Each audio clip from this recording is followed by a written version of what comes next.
Hello student, स्वागत है आपका स्टडीज 24 क्लासेस के इस लेटेस्ट वीडियो में। दोस्तों, आज के क्लास में हम लोग भौतिक गुण के आधार पे धातु अधातु में अंतर देखेंगे। यदि आप लोग धातु और अधातु के भौतिक गुण पिछले क्लास वाला वीडियो में क्लास नहीं किए हुए हैं तो कृपया करके वो क्लास कर लीजिए। यदि आप धातु धातु के भौतिक गुण का पूरा क्लास एक एक करके उसका वीडियो बनाया गया है, यदि उसका बारे में पूरा पढ़े रहेंगे तो यहाँ पर अंतर समझने में आसानी होगी। तो कृपया करके वो वीडियो देख लीजिए, तब यहाँ पर अंतर समझिएगा। चलिए दोस्तों, शुरू करते हैं धातु धातु में अंतर। धातु धातु में पहला नंबर अंतर यहाँ से शुरू होती है कि धातु में एक विशेष प्रकार की चमक होती है। और ये बात जब हम धातु के भौतिक गुण जब पढ़ा रहे थे तो वहाँ पर भी ये बात हम पढ़ाए हुए थे कि धातु में एक विशेष प्रकार की चमक होती है। तो अंतर भी यही पढ़ना है कि धातु में एक विशेष प्रकार की चमक होती है। जैसे हम लोग सोना लेते हैं, सोना का AU, सोना लेते हैं तो सोना में एक विशेष प्रकार की चमक होती है कि नहीं होती है? सोना में चमक होती है। चांदी, चांदी में चमक होती है। लोहा, लोहा भी धातु है, लोहा में भी एक चमक होती है। तो इस सारे धातु में एक विशेष प्रकार की चमक होती है। सोना, चांदी, लोहा, ये सब धातु है और इस सारे धातु में एक विशेष प्रकार की चमक होती है। और इसी चमक को हम लोग धात्विक चमक भी कहते हैं कि धातु में एक विशेष प्रकार की चमक होती है जिसे धात्विक चमक कहते हैं।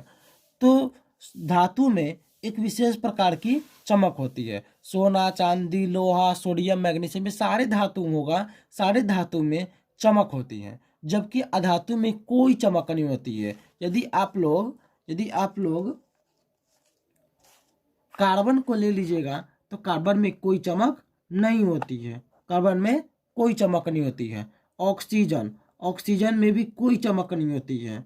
ये सब अधातु है, अधातु में कोई चमक नहीं होती है, जबकि धातु में एक चमक होती है, अधातु में कोई चमक नहीं होती है। धातु में क्या होती है? धातु में एक चमक होती है, जबकि अधातु में कोई चमक नहीं होती है। आप लोग देख लीजिए, सोना, चांदी, लोहा, ये सब देखे होंगे, इसमें चमक होती है, तो इसे हम लोग धात्विक चमक भी कहते हैं। लेकिन अधातु में कोई चमक नहीं होती है। लेकिन अधातु में दो ऐसे अधातु है जो अधातु होते हुए भी चमक है, ग्रेफाइट एवं आयोडीन। आयोडीन एवं ग्रेफाइट ऐसा धातु है, ग्रेफाइट एवं आयोडीन ऐसा तत्व है जो अधातु होते हुए भी इसमें चमक होती है। आयोडीन मतलब नमक, नमक में भी चमक होती है। ग्रेफाइट, पेंसिल का जो नोकी लगा रहता है, पेंसिल के अंदर में जो काला काला रहता है वो ग्रेफाइट का बना होता है, ग्रेफाइट होता है। तो वो ग्रेफाइट होता है आयोडीन। तो इसमें एक विशेष प्रकार की चमक होती है। लेकिन आयोडीन, ग्रेफाइट मेरा क्या है? ये सब अधातु है। तो ये अधातु में अपवाद है आयोडीन, अधातु में ग्रेफाइट अपवाद है कि ये अधातु होते हुए भी इसमें चमक होती है। लेकिन यहाँ पर धातु में एक विशेष प्रकार की चमक होती है और अधातु में एक विशेष प्रकार की चमक नहीं होती है। चलिए इसका पहला नंबर पढ़ लेते हैं कि इसका अंतर क्या है। आप लोग देख सकते हैं कि धातुओं में एक विशेष प्रकार की चमक होती है। धातुओं में एक विशेष प्रकार की चमक होती है। देख लीजिए, सोना, चांदी, लोहा, आप लोग देखे होंगे ये सारे धातु है, ये सारे धातु में एक चमक होती है। जबकि अधातु में ऐसी कोई चमक नहीं होती है, अपवाद है। आयोडीन अपवाद है, यहाँ पर भी आयोडीन लिखे थे, आयोडीन एवं ग्रेफाइट में धात्विक चमक नहीं होती है। तो आयोडीन एवं ग्रेफाइट दोनों धातु ऐसा धातु है जिसमें एक चमक होती है, लेकिन ये दोनों मेरा अधातु होती है। तो धातु में एक विशेष प्रकार की चमक होती है, अधातु में कोई चमक नहीं होती है। ग्रेफाइट, आयोडीन एक ऐसा धातु है जो अपवाद है, जिसमें धात्विक चमक होती है। पहला नंबर गुण समझ में आ गया होगा कि धातु में एक विशेष प्रकार की चमक होती है, जबकि अधातु में कोई विशेष प्रकार की चमक नहीं होती है। ग्रेफाइट, आयोडीन अधातु है जो अपवाद है, जिसमें धात्विक चमक होती है। तो अपवाद में कौन कौन है? आयोडीन एवं ग्रेफाइट में धात्विक चमक होती है। चलिए अब हम लोग दूसरा नंबर की तरफ पढ़ते हैं। यहाँ पर दूसरा नंबर में देख सकते हैं, धातुएं प्रायः विद्युत धनात्मक होती है। तो ये बात सब धातु के भौतिक गुण में भी बताया है। यदि आप लोग धातु के भौतिक गुण नहीं पढ़े हैं तो कृपया करके वो क्लास देख लीजिए, तभी ये वीडियो अच्छा समझ में आएगी। चलिए देखते हैं, धातुएं प्रायः विद्युत धनात्मक होती है। जैसे हम धातु लेते हैं सोडियम। सोडियम सोडियम जो है इसकी इलेक्ट्रॉनिक विन्यास होगी 2, 8। सोडियम की परमाणु संख्या होती है 11। इसकी इलेक्ट्रॉनिक विन्यास 2, 8, 10, 11। तो इसकी इलेक्ट्रॉनिक विन्यास 2, 8, 10, 11, तो मेरा 11 पड़ गया। तो ये सोडियम के इलेक्ट्रॉनिक विन्यास होती है। जब सोडियम के अच्छा एक और तत्व लेते हैं क्लोरीन। क्लोरीन की परमाणु संख्या होती है 17 और क्लोरीन जो है मेरा अधातु है, सोडियम मेरा धातु है। तो क्लोरीन की इलेक्ट्रॉनिक विन्यास होगी 2, 8, 2, 10, 7, 17। तो यहाँ पर 2, 8, 10, 7, 17 हो गए। यहाँ पर 2, 8, 10, 11 हो गए। सोडियम के परमाणु संख्या 11 जिसकी इलेक्ट्रॉनिक विन्यास ये रहा। क्लोरीन के परमाणु संख्या 17 जिसकी इलेक्ट्रॉनिक विन्यास ये रहा। सोडियम मेरा धातु है, क्लोरीन मेरा अधातु है। तो यहाँ पर देख सकते हैं कि सोडियम भी चाहता है मेरा यहाँ पर अष्टक पूरा हो, क्लोरीन भी चाहता है मेरा यहाँ पर अष्टक पूरा हो। तो ना ही सोडियम का अष्टक पूरा है, ना ही क्लोरीन का अष्टक पूरा है। तो सोडियम ये कहेगा कि मेरा जो अंतिम कोशिका की कक्षा में एक इलेक्ट्रॉन है, मैं इसे त्याग कर दूंगा। सोडियम ये चाहता है कि मेरे अंतिम कोशिका की कक्षा में जो एक इलेक्ट्रॉन है इसको मैं त्याग कर दूंगा। और क्लोरीन ये कहता है कि तुम जो अंतिम कोशिका की कक्षा में जो एक इलेक्ट्रॉन है यदि वो त्याग करेगा तो मुझे दे देना। तो तुम मुझे दे देगा तो यहाँ पर मैं अष्टक पूरा कर लूँगा, और तुम इसको त्याग कर दे देगा तो तुम्हारे पास यहाँ पर अष्टक पूरा हो जाएगा। तो यही करता है सोडियम, क्या करता है इस एक इलेक्ट्रॉन को त्याग कर देता है। और जब बताया है कि कोई भी तत्व त्याग कर देता है, और आपको बताया है कि कोई भी तत्व जब त्याग करता है तो उस पर प्लस चार्ज आती है। कौन सा चार्ज आती है? Plus charge. और बोलते हैं वो विद्युत धनात्मक है। क्या है? विद्युत धनात्मक। मतलब वो किसी को त्याग कर दिया है, वो अपने अंतिम कोशिका की इलेक्ट्रॉन को त्याग कर वो विद्युत धनात्मक बन जाता है। और क्लोरीन जो अधातु है वो एक को ग्रहण कर यहाँ पर 8 पूरा करके यहाँ पर अष्टक बन जाता है। तो ये ग्रहण करता है। तो जब ये कोई तत्व ग्रहण करता है तो बोलेंगे, जब कोई तत्व ग्रहण करता है तो बोलेंगे वो तत्व मेरा विद्युत ऋणात्मक होगा। क्या होगा? विद्युत ऋणात्मक। तो ये क्या है? विद्युत ऋणात्मक है। तो हम ये बोल सकेंगे कि धातु जो होता है वो विद्युत धनात्मक होती है और अधातु जो होता है विद्युत ऋणात्मक होती है। धातु के यहाँ पर देख लीजिए इलेक्ट्रॉनिक विन्यास 2, 8, 1। तो एक को त्याग कर धनात्मक परिवर्तित हो गया और यहाँ पर ग्रहण करके ऋणात्मक में परिवर्तित हो गया। समझ में आ गई होगी कि जो धातु होती है विद्युत धनात्मक होती है, अधातु जो होती है विद्युत ऋणात्मक होती है। लेकिन अधातु में मेरा एक अपवाद है, हाइड्रोजन। हाइड्रोजन की परमाणु संख्या होती है 1 और इसका इलेक्ट्रॉनिक विन्यास भी 1 होता है। फ्लोरीन का परमाणु संख्या होती है 9 और इसका इलेक्ट्रॉनिक विन्यास होती है 2, 7। तो ये क्या करता है, जब यहाँ पर हाइड्रोजन फ्लोरीन दोनों अभिक्रिया करती है, जब हाइड्रोजन फ्लोरीन जब अभिक्रिया करती है तो ये बोलता है कि फ्लोरीन बोलता है कि मेरी अंतिम कोशिका की कक्षा में 7 है, तो तुम इसको 1 दे दो तो हम यहाँ पर अष्टक पूरा कर लेंगे। तो यहाँ पर हाइड्रोजन क्या करता है, अपना एक इलेक्ट्रॉन को त्याग कर देता है। क्या कर देता है? त्याग कर देता है। और जैसे ही कोई त्याग करेगा तो वो क्या होगा? विद्युत धनात्मक होगा। क्या होगा? विद्युत धनात्मक होगा। और जब कोई ग्रहण करेगा, जब कोई ग्रहण करता है, यहाँ पर एक इलेक्ट्रॉन यहाँ पर त्याग किया तो ये ग्रहण करेगा तो यहाँ पर विद्युत ऋणात्मक हो जाता है। तो यहाँ पर हाइड्रोजन जो है मेरा अधातु होते हुए भी यहाँ पर त्याग करता है तो विद्युत धनात्मक बनता है। तो हम ये बोलेंगे कि हाइड्रोजन जो है अधातु होते हुए भी यहाँ पर विद्युत धनात्मक का गुण दर्शाता है। तो यहाँ पर समझ में आ गई होगी कि जो मेरा धातु होता है, धातु विद्युत धनात्मक होती है, अधातु जो होता है विद्युत ऋणात्मक होती है। अपवाद में हाइड्रोजन ऐसा धातु है जो धातु होते हुए भी विद्युत धनात्मक दर्शाता है, अपने इलेक्ट्रॉनों को त्याग कर देता है। चलिए अब इसको नोट्स में पढ़ते हैं। नोट्स में देख सकते हैं धातुएं प्राय विद्युत धनात्मक होती हैं। जैसे सोडियम का एग्जाम्पल दिए है, सोडियम अपने कोशिकीय कक्षा को त्याग कर धनायन में परिवर्तित हो गया तो वो विद्युत धनात्मक होता है। यहाँ पर देख सकते हैं अधातुएं प्राय विद्युत ऋणात्मक होती हैं, सिर्फ हाइड्रोजन विद्युत धनात्मक होती हैं। अधातुएं प्राय विद्युत ऋणात्मक होती है, लेकिन हाइड्रोजन जो है विद्युत धनात्मक होती है, और इसके बाद सारे क्या होता है, विद्युत ऋणात्मक होती है। आप लोग ये देख चुके होंगे। चलिए अब हम लोग तीसरा नंबर बढ़ते हैं कि तीसरा नंबर क्या है। तीसरा नंबर में आप लोग देख सकते हैं कि धातुएं प्राय ऊष्मा एवं विद्युत की सुचालक होती है। यही बात हम वहाँ पर पढ़ाए हैं जहाँ हम धातु के भौतिक गुण पढ़ा रहे थे। तो देखिए यहाँ पर दिया गया धातुएं प्राय ऊष्मा एवं विद्युत के सुचालक होते हैं। जैसे हम कॉपर लेते हैं,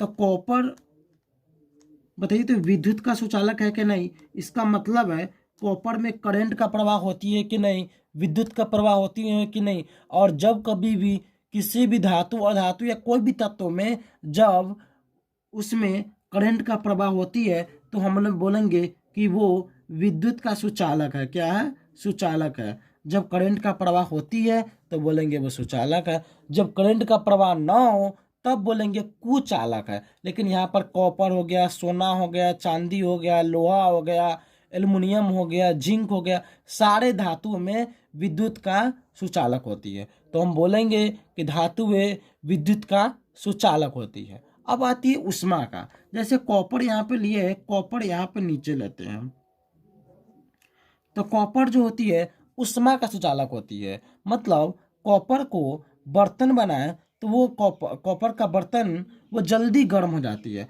मतलब जल्दी ऊष्मा वहाँ पर उत्पन्न हो जाती है, मतलब जल्दी गर्मी उत्पन्न हो जाती है।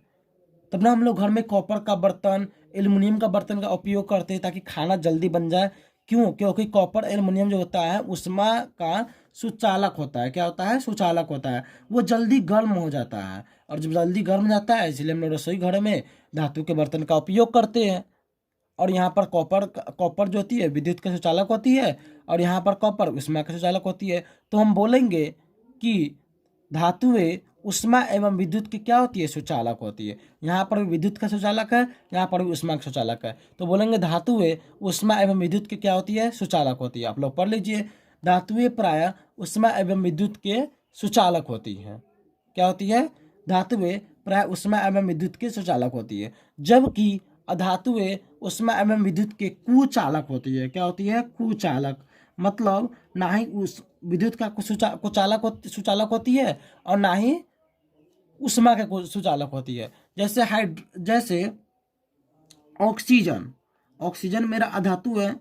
ऑक्सीजन जो है, ऑक्सीजन ऊष्मा एवं विद्युत के कुचालक है। यहाँ पर करंट इसमें लगाएंगे तो कोई करंट लगेगा? नहीं लगेगा। तो ये ऊष्मा का कुचालक है। ऑक्सीजन को कोई बर्तन बनता ऊष्मीय है तो नहीं, यहाँ पर भी ऊष्मा एवं विद्युत के क्या है, कुचालक होती है।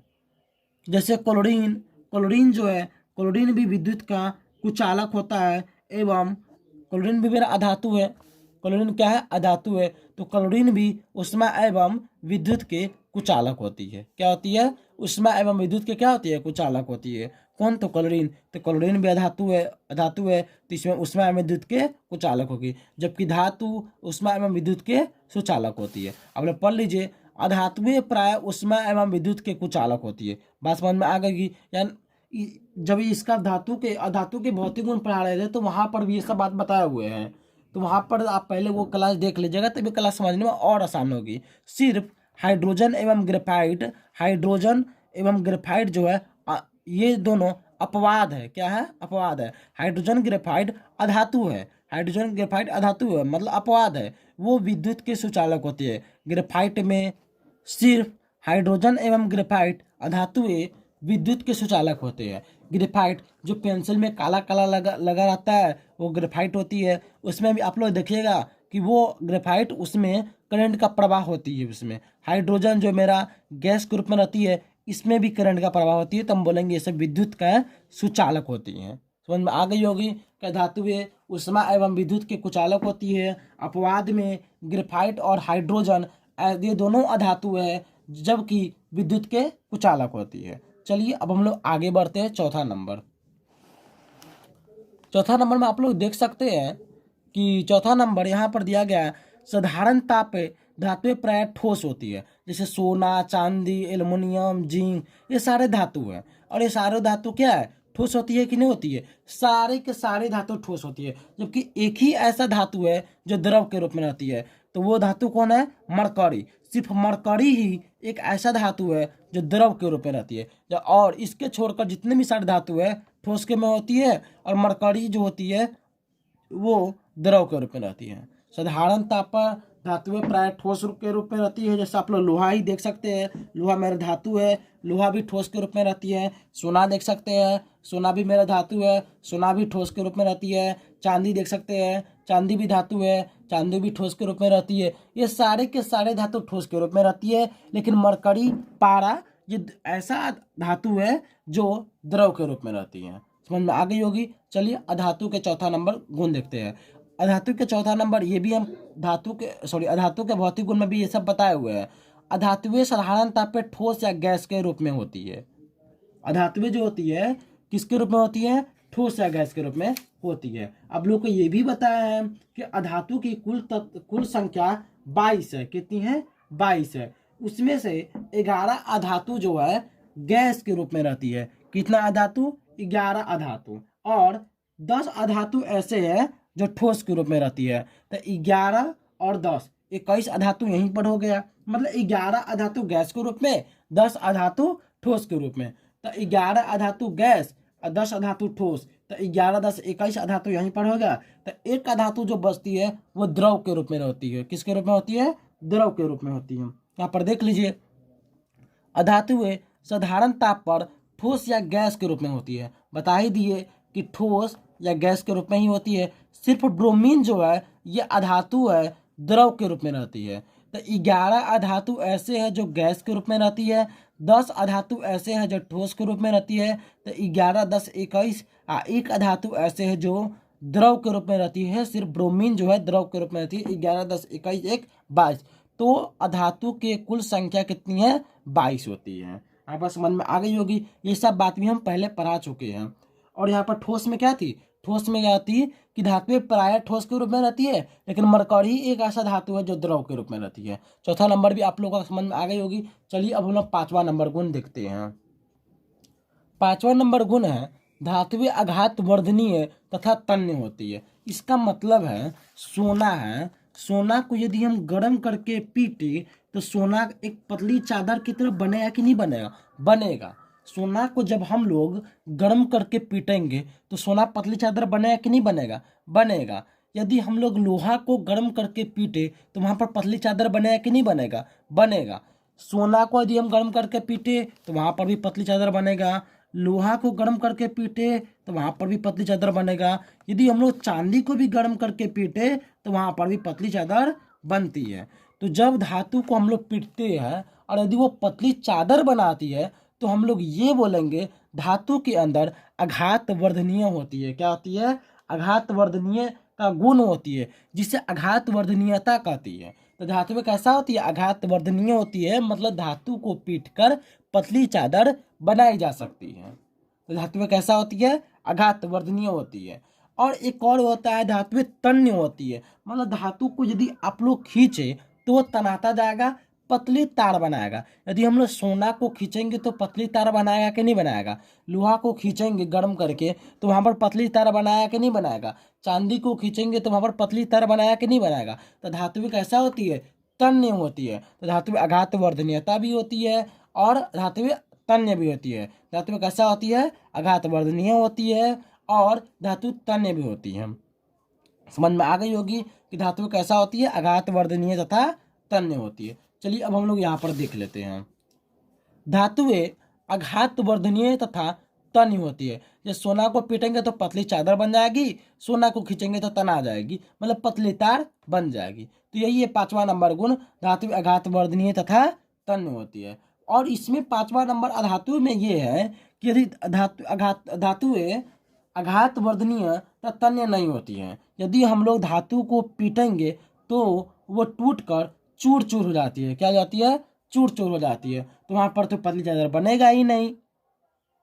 और और वो नहीं, उसे यदि हम धातु को जब टूट ही जाएगी तो वहाँ पर खिंचाएगा नहीं, तो वहाँ पर नहीं तन्य होती है, नहीं वहाँ पर आघात वर्धनीय होती है। अपवाद में प्लास्टिक आप लोग देखे होंगे, प्लास्टिक का भी यदि हम लोग पीटते हैं तो वहाँ पर पतली चादर की तरह बन जाती है। और प्लास्टिक गंधक ये सब तन्य है, क्या होती है, तन्य होती है, मतलब ये सब तनाता है। चलिए 5वां नंबर भी गुण समझ में आ गई होगी कि धातुएं जो होती है आघात वर्धनीय तथा तन्य होती है, अधातु आघात वर्धनीय तथा तन्य नहीं होती है। चलिए हम लोग 6ठा नंबर गुण नेक्स्ट पेज में देखते हैं। यहाँ पर 6ठा नंबर गुण है धातुओं के घनत्व उच्च होता है, और यहाँ पर है अधातुओं के घनत्व निम्न होता है। तो कौन कौन सा ऐसा धातु है जिसका घनत्व उच्च होता है और कौन कौन सा अधातु है जिसका घनत्व निम्न होता है। तो आप लोग धातु के भौतिक गुण यदि पढ़े होंगे, यदि अधातु के भौतिक गुण पढ़े होंगे तो वहाँ पर धातु के भौतिक गुण तथा अधातु के भौतिक गुण में बताया गया होगा कि ये सारे धातुओं के घनत्व उच्च होते हैं और ये सारे अधातु के घनत्व निम्न होते हैं। आशा करते हैं वो ये क्लास आप लोग धातु के भौतिक गुण तथा अधातु के भौतिक गुण दोनों पढ़ चुके होंगे। तो यहाँ पर समझ में आती होगी कि ये सारे धातु ऐसा है जिसका घनत्व उच्च है और ये सारे अधातु ऐसा है जिसका घनत्व निम्न है। 7वां नंबर ये है कि धातु में इसको जैसे सोना, चांदी, लोहा, एल्युमिनियम ये सब धातु है, ये सारे धातु को जब हम लोग हथौड़े से पीटेंगे तो यहाँ पर ध्वनि निकलती है। सही बात है, सोना को पीटते हैं तो सोना में से ध्वनि निकलती है, चांदी को पीटते हैं तो चांदी में से ध्वनि निकलती है, लोहा को पीटते तो लोहा में से ध्वनि निकलती है। मतलब धातु को पीटने पर वहां से ध्वनि निकलती है और उस ध्वनि को हम लोग धात्विक ध्वनि कहते हैं। क्या कहते हैं? धात्विक ध्वनि। और जबकि अधातु में से कोई ध्वनि नहीं निकलती है। यदि हम लोग अधातु को यदि हम पीटे, जैसे क्लोरीन को यदि हम पीटे तो वो टूट कर चूर चूर हो जाती है, तो वहाँ पर कोई ध्वनि नहीं निकलती है। 7वां नंबर गुण यहाँ पर देख लीजिए कि धातुओं हथौड़े से पीटने पर धातुओं से एक विशेष प्रकार की ध्वनि निकलती है जिसे धात्विक ध्वनि कहते हैं। 7वां नंबर है यहाँ पर अधातु में, 7वां नंबर है अधातु में कोई ध्वनि नहीं निकलती है। मतलब अधातु को हथौड़े से पीटने पर टूट कर चूर चूर हो जाती है। तो जब अधातु को यदि हम पीटेंगे तो टूट कर जब चूर चूर हो जाएगी तो ध्वनि निकलेगी?